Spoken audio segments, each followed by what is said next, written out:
Dieu, mon Dieu, je te cherche pour m'abandonner à toi. Frères et sœurs dans le Christ, dans la perspective de l'universalité du salut, le Seigneur Jésus, en accomplissant sa mission, son ministère public, se devait de passer dans les territoires qui ne sont pas israéliens, c'est-à-dire en plus d'Israël, il devrait aussi parcourir les territoires païens pour annoncer la bonne nouvelle.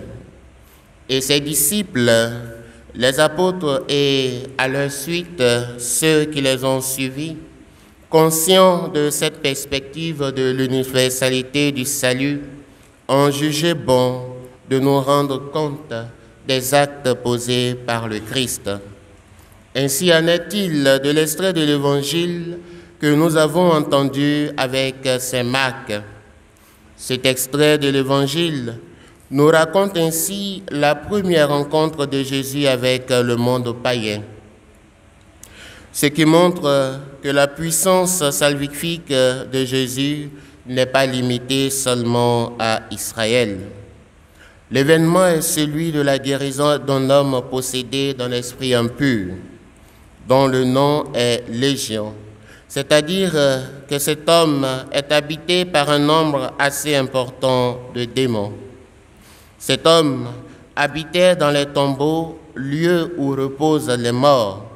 Il apparaît donc comme un homme compté parmi les morts et non plus parmi les vivants. Dans cet événement, l'on peut noter deux instants importants, celui démoniaque et celui de la liberté. Le premier instant traduit la vie sans le Christ, donc vouée à un échec cuisant. En effet, la situation de l'homme possédé apparaît catastrophique et même irrécupérable pour les hommes, puisque personne ne pouvait encore le maîtriser ni s'approcher de lui. Personne ne pouvait faire quelque chose pour cet homme. Cet instant est caractérisé par une absence totale de quiétude et de vie paisible. Car, dit l'évangéliste, nuit et jour, il criait et se déchirait avec des pierres. Il vivait dans une grande tourmente.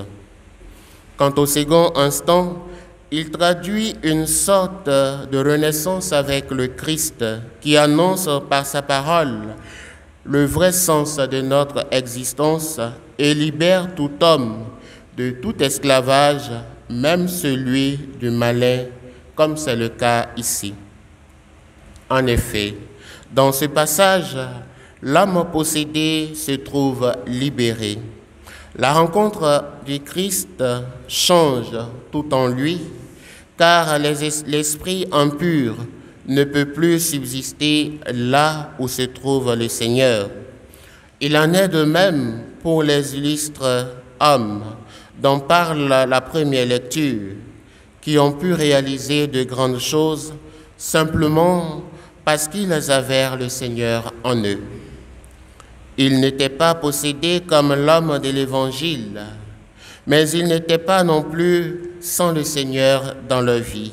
En effet, le texte parle de leur foi en Dieu. La foi en Dieu devient un atout pour rompre avec le mal et avoir la victoire sur tout.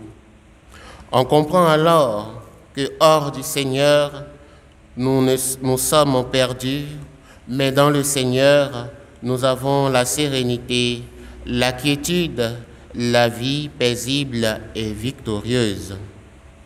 Et le début de cet instant de vie paisible commence avec la foi en Dieu comme réponse à la nouvelle vie qu'il nous propose.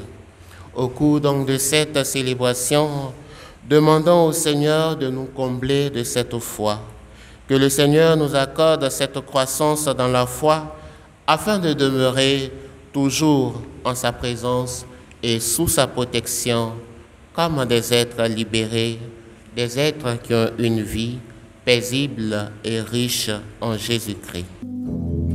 Je veux être que tu veux que